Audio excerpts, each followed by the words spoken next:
So this first story, this is one of the series. I'm going to try to do 3 today. So this is a story about when I had the Minnehaha one-stop shop with my 2 guys. And around this time, I told y'all about when I bought that Oldsmobile Regency. And I might do a video on that too. But I had my Oldsmobile Regency that I had bought and the subframe had failed. So I had Stack Doe. I got to do this story. I had Stack Doe act like he was a white lawyer named Donald. He called him up like the guy that sold me the car under the lemon law pretense. Like, hey, you sold my client you know what I'm saying? So I had my homie call this dude up because I called him back like, man, the whole subframe fell under the engine. Like, I wouldn't have sold no car like that. I had opportunity to do something like that. I had a car like that it was rusting to the point, and once I found out how bad it was, I wouldn't sell it to nobody. I just junked it. I paid the junker. And we lost a couple $1,000s from that. But, you know, I wasn't going to put nobody in that. So that subframe fell. He dodged me. Stack Doe finally called him, act like the lawyer. He calls me back. Tells me to meet him over in Maplewood. He has me meet him in Maplewood. He gives me this rusty, dusty 1994 Buick LeSabre. It looked horrible, man. When I pulled up to the shop with like that, they roasted me to high heaven. But the AC was frigid, polar bear testicle cold. It was super cold. So,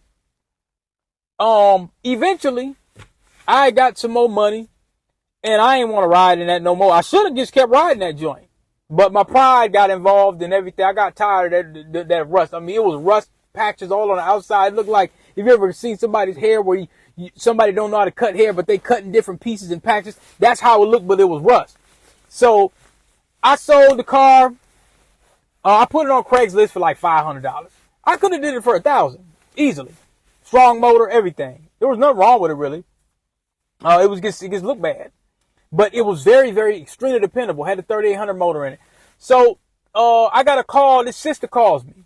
She was like the first person, and I was almost gonna kind of like damn near give it away. So she calls and says, hey, I'm trying to go get that car for like $400-500 today or whatever like that. Where you located?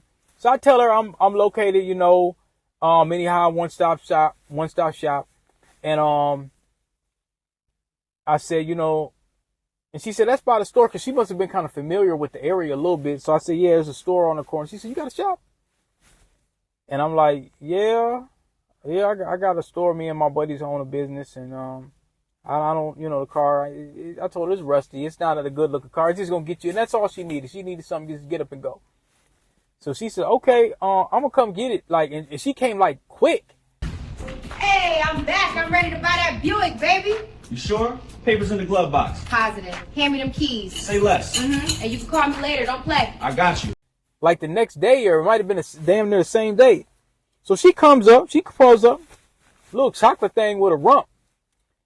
And she has the cash in hand. I said, here's the title. Just go make sure you go take care of it or whatever like that. So she's like, hey, you know, she's kind of a little loud and obnoxious and stuff. I think she wasn't from Minnesota, but she's like, man, I'm gonna call you about something else. Like I'm trying to see you.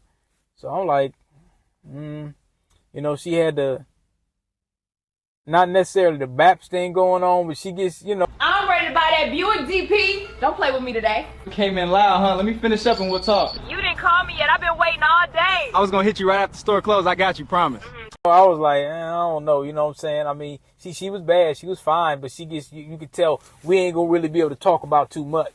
So she's like, man, I'm trying to call you up, like, and she called me. She didn't give me no time. She called me up later, like, and you know, it got to. I was like, oh, this is a little too. So we never did hang out or whatever like that. And my homies was like, man, she's official. I'm like, bro, you know. So needless to say, she did not get the title changed. She got pulled over by the police. And see, this the reason why I wasn't really gonna rock with her, because she wasn't like no chick I could talk a mold. You know, she wasn't like nobody I think I could really get no real game to. You know, she got the car towed. The police towed the car and then went to impound. And Minneapolis, they sent me a letter. And you know, I said, well, They were like, man, go get your car back. But it might have been in there I don't know how long it was going to be in there. I could have just went and got it back. You see what I'm saying? I could have literally just went and got it back. But I decided not to. You know what I'm saying? But I probably could have just went and got it back and then resold it. I wouldn't have been in the wrong because she was supposed to get that out of my name.